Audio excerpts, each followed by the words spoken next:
ugu dambeeyay la fadhiyo wada hadallada sidii heshiis looga gaari lahaa COP27 dhibaatada isbeddelka cimiladu halkeedii ayay ka sii socotaa baaritaan ay wada jir u sameysay BBC-da iyo hay'ad kale ayaa lagu ogaaday halista ay waajahayso badda cas ee dhanka wasakhowga hawada cadeymo iyo waraaqo dawladeed oo BBC loo soo dusiyay ayaa muujinaya in biyo wasakhaysan ay ku shubmayaan badda cas arrintaasina waxay dhaawacaysaa leeyahay ballanqaadkii dawladda Masar ee ahaa inay difaacayso badda cas iyo super coralka waxa la yiraahdo dhirta ama xayawaanada badda hoosteeda ku jira Maxamed Xaraare ayaa warbixintan inooga diyaariyay xeebta Sharm el-Sheikh ee Masar marka aad booqato meel fog tagi maysid si aad u aragto kheyraadka badda ee halista ku jira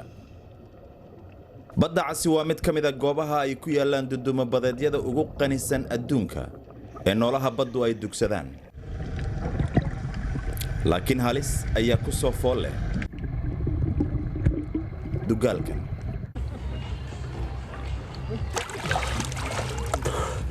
saynisyahannadu waxay sheegayaan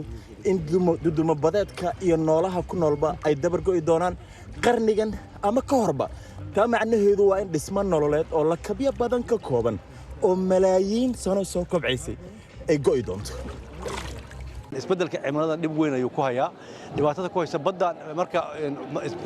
dunidii sii kulaanaysa waxay keenaysaa marka coral reefkaas inuu yara dhalaalo oo markuu dhalaalo oo meeshii uu maxay ahayd uu ka baaba'o markuu baaba'o marka maxaa dhacaya marka in xayawaankii ku hoos noolaa meeshii ay ka yaraadaan coral reefka hadduu meesha ka baxo marka yani sanad ilaa 50 sano ayuu noqonaya dib soo noqoshiisa sanadkii 1 sentimitir ayuu kor u soo kacaya marka wax aad muhiim u ah oo run ahaantii u baahan in la badbaadiyo si badda manaafacaadka ku jiran looga faa'iideysto noolaha ku jirana loo badbaadiyo Masar waxaa weli ka socda shirka isbeddelka cimilada raja ayaa weli laga qabaa inay ka soo baxaan hindisayaal wax looga qaban karo cimilada sii kululaanaysa international cooperation is the only way out wadada kaliya ee inoo furan waa wada shaqayn caalami ah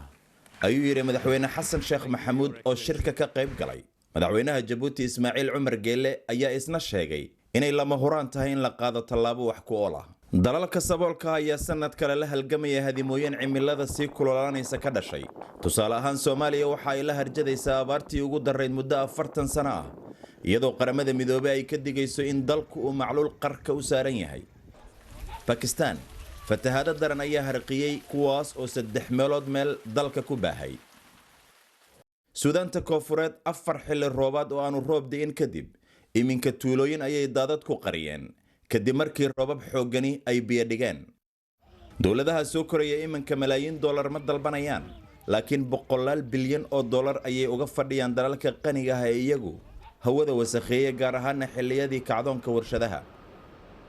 waxaase weli naruuro leh in cusbadeedka Masar uu si ka duwan kuwa kale uu ugu adkaysan og yahay kulaylka biyaha badda sida ay sheegeen saynisyahanada Masar wufuudda shirkan ka soo qayb gashay waxa la gudboon inay iyana adkaysi muujiyaan si ay xal uga gaaraan dooda culus ee xal u helidda saamaynta isbeddelka cimilada Maxamed Xaraare BBC Sharm el-Sheikh